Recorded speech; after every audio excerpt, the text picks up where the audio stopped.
জয় কৃষ্ণকালী মায়ের জয়, জয় সোনা মায়ের জয়, জয় মঙ্গলা মায়ের জয়। আজ কতদিন হয়ে গেল মন্দির এইভাবে বন্ধ হয়ে পড়ে রয়েছে। সেই বন্ধ অবস্থার মায়ের দর্শন করুন। আমার মনে হয় কৃষ্ণকালী মা, মঙ্গলা মা ছাড়া অসম্পূর্ণ। দেখুন ভক্ত আসতেই থাকছে, কিন্তু মন্দিরে সেই প্রাণ নেই।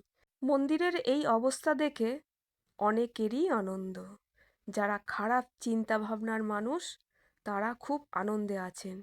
যেমন এক ভক্ত বাবা আমাকে কমেন্ট করেছেন, সেই কমেন্টটা আমি তুলে ধরলাম। তো তার উদ্দেশ্যে বলবো, জানেন তো, জয় কৃষ্ণকালী মায়ের জয়, এই মন্ত্রটার আলাদা একটা শক্তি আছে। আপনি করুন, আপনার মনেও শান্তি আসবে। এইসব খারাপ কমেন্ট করার মনোভাব চলে যাবে। মাকে বিশ্বাস করুন, মা খুবই জাগ্রত। জয় কৃষ্ণকালী মায়ের জয়।